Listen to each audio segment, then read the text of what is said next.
So hi everyone. Um, Already I've been announced about the mental health series.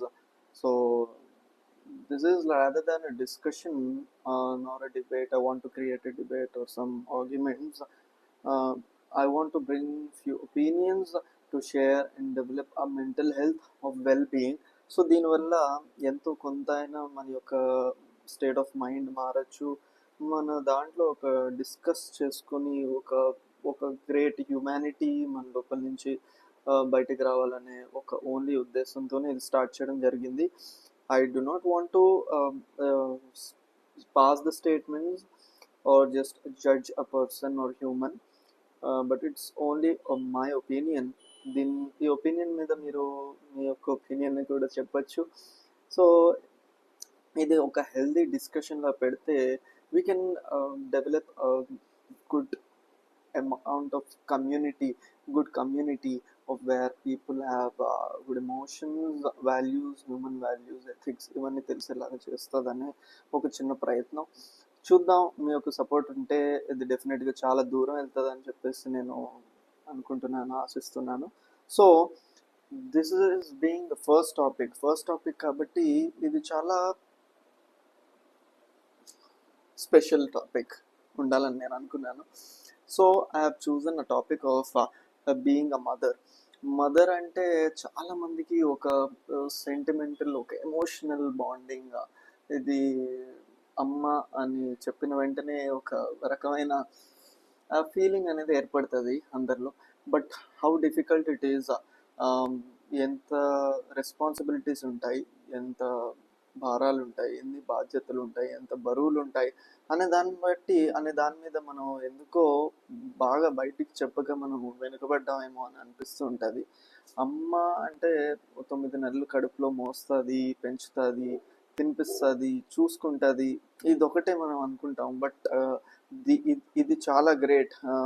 Wear మన దేవుడు మన అమ్మకి, మన తల్లికి ఇచ్చిన మహా పవర్ ఇది. సో హ్యూమన్గా మనం కూడా పుట్టాము, బట్ అమ్మ అనేది ఒక జన్మనిచ్చి ఒక బిడ్డని 9 నెలల పాటుగా తన కడుపులో పెంచి పోషించి తను బయటికి తీసుకొచ్చాక కూడా అంతే ప్రేమతో పోషించడం, ఇదొక this is top level notch of love and affection, what I can say. ఈ లోకంలో ఉండి, ఈ ప్రపంచంలో ఉన్న అత్యంత ఏదైనా బలమైన ఎమోషన్, బలమైన బాండింగ్ ఏదైనా ఉంది అంటే అది తల్లి బిడ్డ యొక్క బంధమే అని చెప్తాను. సో అది ఎంతవరకు మనం దాన్ని ఉంచుతున్నాం, దాన్ని జస్టిఫై చేస్తున్నాం అనేది చూసుకుందాం. సో మదర్గా ఉండడం అంత ఈజీ అయితే కాదు. Starting from being a married women, పెళ్లి చేసుకున్నప్పటి నుంచి అదొక రకమైన బాధ్యతలు అనేది ఆమె మీద వస్తూ ఉంటాయి. సో దాని తర్వాత బిడ్డ పుట్టాక తన హస్బెండ్, తన పిల్లలు, తన ఫ్యామిలీ, తన హస్బెండ్ యొక్క ఫ్యామిలీ, వీటన్నిటినీ ఒక మినీ యుద్ధమే చేస్తుందని చెప్పేసి అనుకోవచ్చు. నేనైతే అదే చెప్తాను. దీనిలో ఎన్నో రకాలైన సాక్రిఫైస్లు, దాంతోపాటు ఒక చాలా వరకు క్రెడిట్ తగ్గుతూ ఉండొచ్చు, చాలా వరకు అంత రివార్డ్స్ మనం ఇవ్వకపోవచ్చు. దీనిలో ఎన్నో రకాలైన ఈవెంట్స్ జరుగుతాయి. సో ఆమె మైండ్లో ఎటువంటి రకమైన ఫీలింగ్స్ ఉంటాయి, థాట్స్ ఉంటాయి, మనం ఎప్పుడు మనం ఆలోచించడానికి ట్రై చేయలేదు. ఒకవేళ ఆలోచించినా కూడా మనం అంత డీప్గా మనం ఆలోచించలేకపోవచ్చు డెఫినెట్గా. వై? బికాజ్ అంత ప్రేమ, అంత అన్కండిషనల్ లవ్ ఇచ్చే తల్లి యొక్క థాట్స్ మనం అర్థం చేసుకోవడం అనేది it's like impossible. Why? Because we love on the basis of conditions. కానీ మనం చెప్తాం కదా, చాలా చూస్తాం, నొప్పి వచ్చినా, బాధ వచ్చినా, ఆకలి వేసినా, ఏం వచ్చినా అమ్మ అని పిలుస్తాం. ఒక ఇంట్లోకి వచ్చిన వెంటనే మనకి గుర్తొచ్చేది, మన మైండ్లోకి రాకపోయినా సబ్ కాన్షియస్ మైండ్లో అయినా కూడా అమ్మ అని చెప్పేస్తాం. సో అది ఎంత ఇది కదా, something rooted emotion which is being expressed by every kid, every child in this world. అది ఏ కార్నర్ ఆఫ్ ది వరల్డ్ అవ్వచ్చు, ఆ తల్లి బిడ్డ యొక్క అనుబంధం అంతే ఉంటుంది. బట్ మనం ఆ తల్లి మీద మనం ఫోకస్ చేయనటువంటి ఎన్నో బాధలు చూడండి. ఆ తల్లి ఇన్ని పనులు చేస్తుండగా కూడా ఏ రోజు ఆమె నుంచి మనం డ్రామా ఎక్స్పెక్ట్ చేయకూడదు. ఆ, చిన్న తన బాధ చెప్పుకున్నా ఏంటి డ్రామా చేస్తుంది అని అనుకుంటా. తను ఎంతో పొద్దున్న నుంచి రాత్రి వరకు కష్టపడినా కూడా ఏ రోజు క్రెడిట్ ఆశించదు. అలా అని చెప్పేసి మనం ఇవ్వడానికి కూడా మనం ఏ రోజు చూడం. తను క్రెడిట్ కోసం చేయదు. But little compliments from husband కానీ పిల్లలు కానీ, it's not about the relation, it's about the emotion. ఏదైతే దానివల్ల మనం కాంప్లిమెంట్ రావాలి. అది కాంప్లిమెంట్ అంటే నేను బయటకు పొగడను, నేను లోపల ఉంటుందని చాలామంది అంటారు. బట్ ఎందుకు అలాగా? She is working hard. ఏం లోపల ప్రేమ ఉందని చెప్పేసి బయట పని చేయకుండా ఉండొచ్చు కదా.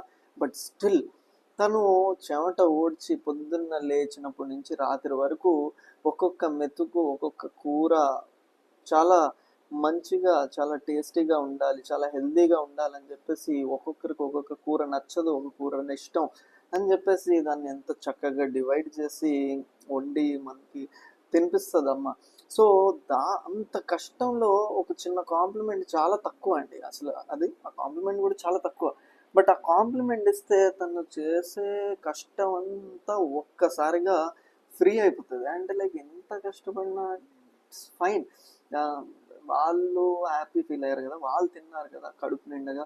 సో ఇంతకన్నా బెటర్ ఫీలింగ్ ఏం ఉండదు అని చెప్పేసి అనుకుంటారు. సో డెఫినెట్గా ఒక చిన్న కాంప్లిమెంట్ ఆమె లైఫ్లో ఎంతో ఇంపాక్ట్ చూపిస్తుంది. ఆ అలసట, ఆ టైర్డ్నెస్ అనేది ఉమెన్కి చాలా స్ట్రెస్ఫుల్ కండిషన్స్లో తీసుకెళ్తారు. వాళ్ళ యొక్క హార్మోనల్ ఇంబ్యాలెన్స్ అవుతుంది. వాళ్ళ యొక్క షుగర్, థైరాయిడ్, వీళ్ళు ఈ మధ్య ఎంతో మంది ఆడవాళ్ళు అన్నిటితో బాధపడుతున్నారు. ఎందుకు? స్ట్రెస్ హార్మోన్స్ రిలీజ్ అవ్వడం వల్ల. ఈ హ్యాపీ హార్మోన్స్ రిలీజ్ అవ్వడం లేదండి. ఎంతో కష్టపడుతున్నారు. In in in spite of tiredness they are also getting stressful hormones released due to lack of stress created by husband, ఈ environment of the home and the kids. పిల్లలు అంటారా, పిల్లలు వచ్చి ఏ ఒక్క మాట వినకుండా ఎంతో ఎదురు జవాబు ఇవ్వడం, హస్బెండ్ వచ్చి తన యొక్క ఆఫీస్ యొక్క స్ట్రెస్ అంతా ఆమె మీద రిలీవ్ చేయడం, ఇంట్లో కష్టపడుతూ పాటు వీటన్నిటిని తీసుకొని ఇవన్నీ భరిస్తూ ఫేస్ చేయడం అనేది చెప్పాను కదా స్టార్టింగ్లో ఒక మినీ యుద్ధానికి. అది మినీ యుద్ధం కాదు, పెద్ద యుద్ధమే. You have to definitely give the credit. మనం ఈ యొక్క క్రెడిట్ని ఇవ్వాలి. క్రెడిట్ ఎలా ఇవ్వాలి అని చెప్పేసి పూలదండలు వేసి లేకపోతే ఫ్రేమ్ కట్టించాలా లేకపోతే ఏం చేయాలంటే లేదండి. ఆడవాళ్ళు చాలా సింపుల్.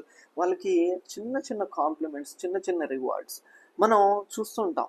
బయటికి తిరగడం, ఒక రెస్టారెంట్కి వెళ్ళడం, పిల్లలుగా హస్బెండ్గా వాళ్ళ ఫ్రెండ్స్తో చాలా వరకు తిరిగేస్తూ ఉంటారు. మనం మన తల్లి గురించి ఏమాత్రం ఎప్పుడు పట్టించుకోం. But it should be focused on them. It's a responsibility, it's a duty అండి. వాళ్ళు కూడా బయటికి వెళ్ళి ఒక ఐస్ క్రీమ్ తినాలని ఉంటుంది, ఒక పానీపూరి తినాలని ఉంటుంది, షాపింగ్కి వెళ్ళాలని ఉంటుంది. ఒక మన వారంలో ఒక డే లేకపోతే హాఫ్ డే లేకపోతే ఒక 1 hour 2 hours ఎక్కువ ఎక్స్పెక్ట్ చేయరండి. జస్ట్ అలా బయటికి తీసుకెళ్ళి ఒక అలాగ సరదాగా తిప్పి ఒకసారి కొంచెం వాళ్ళకి ఇష్టమైనది ఏమైనా తినిపించి వాళ్ళకి ఇష్టమైనది కొని, ఆ, ఎవరైనా చేయొచ్చు, వాళ్ళ హస్బెండ్ అయినా చేయొచ్చు, పిల్లలైనా చేయొచ్చు, అందరూ కలిసి అయినా ఒకసారి బయటికి వెళ్తూ ఉండొచ్చు. It gives great amount of energy. ఆమె వచ్చాక ఆ ఎనర్జీ రిమైనింగ్ వీక్ వరకైనా ఉండొచ్చు, సస్టైన్ అవ్వచ్చు, రిమైనింగ్ మంత్ వరకైనా సస్టైన్ అవ్వచ్చు, చెప్పలేం. సో ఆ యొక్క ఎనర్జీని ఎవరు రీబూస్ట్ చేయాలండి? రీబూస్ట్ చేసే బాధ్యత ఎవరికి ఉంది? మన మీద. ఆ యొక్క వీక్ మనం తింటాం, పరిగెడతాం, మన యొక్క జాబ్స్ చేసుకుంటాం, చదువుతాం. ఈ ఎనర్జీ అంతా ఎక్కడి నుంచి వస్తుంది? మన తల్లి ఒక్కరోజు ఫీవర్ కానీ ఏమైనా హెడేక్ కానీ బాధపడి ఏమైనా కాలు స్ప్రెయిన్ అయ్యి ఏమైనా పడుకుంటే ఆ ఒక్క పూట కానీ వండకపోతే ఆమె యొక్క విలువ మనకు తెలుస్తుంది. అరే హోటల్ నుంచి తెచ్చుకుందాం, ఈరోజు అక్కడి నుంచి తెచ్చుకుందాం అని చెప్పేసి. కానీ ఏ రోజు లీవ్స్ తీసుకోవడానికి ఆమె ప్రయత్నించదండి. మనం వారం అంతా ఎంత కష్టపడినా కూడా వారం అంతా వెయిట్ చేసేది సండే కోసం. కానీ ఆ సండే కూడా ఆమెకి రెస్ట్ దొరకకుండా మనం ఏం చేస్తాం? ఆక్యుపై చేసేస్తాం. బట్ మనం ఆ యొక్క సండేని ఒక చక్కటి ఎన్వైరన్మెంట్ క్రియేట్ చేయొచ్చు. తండ్రి, పిల్లలు అందరూ కలిసి మంచి ఫుడ్ వండొచ్చు. లేకపోతే వాళ్ళకి హెల్ప్ చేయొచ్చు. ఇంట్లో అందరు రీక్రియేషన్ వర్క్ చేయొచ్చు. క్లీనింగ్ వర్క్ చేయొచ్చు. ఇవన్నీ చేస్తే డెఫినెట్‌గా ఇంట్లో ఒక మంచి ఎన్వైరన్మెంట్ ఉంటదండి. ఎందుకు ఈ మధ్య డివోర్స్ వరకు వెళ్తున్నారు? పిల్లల్ని చంపేస్తున్నారు తల్లి. పిల్లల్ని చంపుతున్న తల్లి, పిల్లలు తల్లిని చంపుతున్నారు. ఇలాంటి ఒక న్యూస్ ఎందుకు వింటున్నాం మనం? కేవలం ఈ యొక్క బాండ్, ఈ యొక్క ఎమోషన్ మనలో, మన ఇంట్లో లేకపోవడం వల్లే. సో మనం ఒక ఆర్డర్ ఇచ్చేస్తాం. జస్ట్ ఒక తల్లిని ఒక ఆర్డర్, ఒక పని మనిషిలా చూస్తాం. ఇది చేయాలి, అది చేయాలి. తన యొక్క ఒపీనియన్ని బయట పెట్టడానికి బిక్కుమని ఎంతో తాపత్రయపడుతున్న రోజులు కూడా ఉంటాయి. ఆమె యొక్క ఒపీనియన్ చెప్పడానికి వీల్లేదు. చాలా ఇంట్లో ఇలాంటి సిచ్యువేషన్స్ కూడా ఉంటాయి. తను వాయిస్ రేస్ చేస్తే ఏమనుకుంటారు? ఆర్డర్ చేస్తుంది అనుకుంటారు, ఒపీనియన్స్ రేస్ చేస్తుంది అనుకుంటారు. తనకి voice of freedom of speech కూడా లేని యొక్క ఇల్లులు ఆ యొక్క సఫర్ అవుతున్న ఆడవాళ్ళు ఎంతో మంది. తను వాయిస్ రేజ్ చేయడానికి వీల్లేదు, తన యొక్క ఒపీనియన్ షేర్ చేయడానికి వీల్లేదు, తన యొక్క ఆలోచనని పెట్టడానికి వీల్లేదు. ఒక్క ఆలోచన ముందుకు పెడితే పెద్ద గొడవ అయిపోతుంది, పెద్ద రచ్చ అయిపోతుంది ఇంట్లో. తన యొక్క నన్ను ఆర్డర్ చేస్తుందా, నా మాటకే ఎదురు చెప్తుందా అని అనుకుంటామే తప్ప తన యొక్క ఒపీనియన్ చెప్తుందండి. తనకి ఒక ఒక ఒక థాట్ ఆఫ్ ఒపీనియన్ ఉంటుంది, థాట్ ఆఫ్ మైండ్ సెట్ ఉంటుంది, ఒక మాట్లాడే ఫ్రీడమ్ వాళ్ళకు కూడా ఉంది. వాళ్ళు ఎందుకంటే ఇంట్లో అంత పని చేస్తున్నారు. They are more deserved candidate. తన యొక్క కంట్రిబ్యూషన్ ఇంట్లో ఎక్కువ ఉంది. ఆమె యొక్క ఒపీనియన్ బయట పెట్టడానికి 200% కాదు, 1000% డిజర్వ్డ్ క్యాండిడేట్. ఆమె యొక్క ఒపీనియన్ చెప్పాలి. ఎల్లప్పుడూ నేను చాలా యొక్క ఫ్యామిలీస్లో చూశాను, పిల్లలు తండ్రి ఒక పార్టీ అయిపోతారు. వాళ్ళిద్దరూ కలిసి అమ్మకి డామినేట్ చేస్తారు, ఆర్డర్స్ పాస్ చేస్తారు, లేకపోతే ఒక పని మనిషిలా చూస్తారు. లేదండి, ఇది మన తల్లిని చూసే కల్చర్. మన ఇండియన్ కల్చర్లో హిందూస్ అయినా, ముస్లిమ్స్ అయినా, క్రిస్టియన్స్ అయినా ఒక తల్లికి ఎంతో మౌన్నతమైన ప్లేస్లో పెట్టారు. ఆమె యొక్క పాదాలు మనం ముట్టుకొని పాదాల యొక్క సేవ చేసుకున్న చాలా చాలా తక్కువ. అంత కూడా మనం రుణం తీర్చుకోలేని రిలేషన్ ఏమైనా ఉంది అంటే అది యొక్క తల్లి యొక్క రిలేషన్. మనం కడుపులో ఉన్నప్పుడు తను బాధపడే ఒక్క సెకండ్ యొక్క రుణం కూడా మనం జీవితాంతం తీర్చలేం. సో ఏమైపోద్దండి, మా అయితే తనకి ఆ యొక్క ఐక్యూ నాలెడ్జ్ లేకపోయినా, ఆమెకి ఆ యొక్క మంచి మెమరీ లేకపోయినా, అతని యొక్క ఒపీనియన్ వింటే ఏమైపోదు. తనకు ఒక కాన్ఫిడెన్స్ వస్తుంది. ఆమెకు కూడా ఒక ఇంట్లో ఒక ఇంపార్టెన్స్ ఇస్తున్నాం అనే ఫీలింగ్ ఆమెకు వస్తుంది. సో అందరం కలిసి ఒక మంచి కుటుంబం, ఒక ఫ్యామిలీ ఏర్పడుతుంది. సో ఇది తెలియక చాలామంది మగవాళ్ళు ఒక ఒక ఒక ఈగోకి పోయి, లేకపోతే ఒక సెల్ఫ్లెస్ ఫీలింగ్ వచ్చి, ఒక ఇన్ఫీరియారిటీ కాంప్లెక్స్లో ఫీల్ అయ్యి, సో ఇది ఒక చాలా సఫరింగ్ ఫేస్ చేస్తూ ఉంటారు, సఫర్ అవుతూ ఉంటారు. సో ఇది డెఫినెట్గా మనం అర్థం చేసుకోవాల్సిన విషయం అండి. ఏదైతే తల్లిని మనం అర్థం చేసుకోవాల్సిన రెస్పాన్సిబిలిటీ మనకుంది. తల్లికి ఎంత యొక్క రెస్పాన్సిబిలిటీస్ ఉన్నాయో అంతే యొక్క రెస్పాన్సిబిలిటీ మనకి ఉంది. తల్లిని అర్థం చేసుకోవాలి, ఒక భార్యని అర్థం చేసుకోవాలి. సో చూడండి, నేను రాసుకుని కూడా వచ్చాను. ఇంత పని చేస్తుండగా కూడా చాలా అందంగా కనిపించాలని ఎక్స్పెక్ట్ చేస్తారు, చాలా క్లీన్గా కనిపించాలి. ప్రతి మాట మీద మనం జడ్జ్ చేస్తాం. అంటే మీరు ఇలాగ ఆలోచిస్తున్నారా, అలా ఆలోచిస్తున్నారా, ఆమె చెప్పే ప్రతి మాటకి మనం జడ్జ్ చేస్తాం. అండ్ ఆమె ఎంత టాలెంట్ అయి ఉండాలంటే, ఎంత స్మార్ట్ అయి ఉండాలి అంటే, రెండు ఫ్యామిలీస్ని ట్యాకిల్ చేస్తూ ఒక ఫ్యామిలీని నడుపుకుంటూ వచ్చే ఏకైక పర్సన్ తల్లి అండి. అమ్మ ఇంట్లో కూడా తను సర్దుకొని చెప్పుకుంటూ వస్తూ, ఆమె హస్బెండ్ యొక్క ఫ్యామిలీని కూడా సర్దుకుంటూ చెప్పుకుంటూ వస్తూ, ఇలా ఒక మంచి ఇంటిని సరిదిద్ది ఉంచడానికి ఒక ముఖ్యమైన కారణం తల్లి. ఏది అయినా కూడా ఒక్కసారి ఆడది ఇంట్లో లేకపోతే ఆ ఇల్లు బోసిపోతుంది అంటారు. సో ఒక్కసారి చూడండి, తల్లి ఎప్పుడైనా ఎక్కడికైనా వెళ్తే, వాళ్ళ అమ్మ వాళ్ళ ఇంటికైనా ఎక్కడికైనా వెళ్తే ఆ ఇల్లు ఇల్లుగా ఉండదు. సో ఆ యొక్క విలువైన పర్సన్ని మనం ఉండగానే మనం దాన్ని యొక్క ఎక్కువ వాళ్ళు ఎక్స్పెక్ట్ చేయరు కాబట్టి, సో మనం చిన్న చిన్న వాటిగా మనకి అయినంత, మనకి వీలైనంత వరకు మనం సహాయం చేయాలి. చిన్న చిన్న విషయాల్లో బట్టలు ఆరబెట్టినట్టు, ఆరినవి తీసుకొచ్చి ఫోల్డ్ చేస్తున్నట్టు, హెల్ప్ చేస్తున్నట్టు, ఏదో ఒక చెప్పిన వెంటనే ఆ యొక్క పని చేసినట్టు, ఆ, ఏ వంట రాకపోయినా ఏదో ఒకటి వంటలో హెల్ప్ చేస్తున్నట్టు, కటింగ్ చేస్తున్నట్టు, సండేలో అయినా కూడా ఇలా మన యొక్క టైం వాళ్ళతో స్పెండ్ చేస్తే వాళ్ళు చాలా హ్యాపీ ఫీల్ అయిపోతారండి. సో మనం డెఫినెట్గా ఇంకా చాలా విషయాలు మాట్లాడుకోవాలి తల్లి గురించి.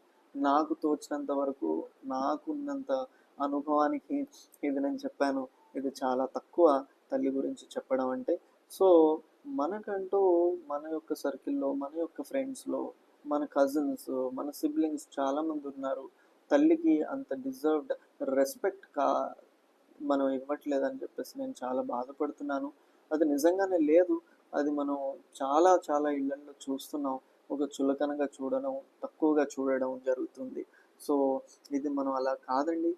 చాలా రెస్పెక్ట్ ఇచ్చే పర్సన్ మన తల్లి. సో అంతే ప్రేమతో, అంతే విలువతో, అంతే అంతే రెస్పాన్సిబిలిటీతో మనం తల్లిని మనం ట్రీట్ చేయాలని చెప్పేసి, అందరం అలాగే ట్రీట్ చేయాలని చెప్పేసి నాతో పాటు నేను కూడా ఆశిస్తున్నాను.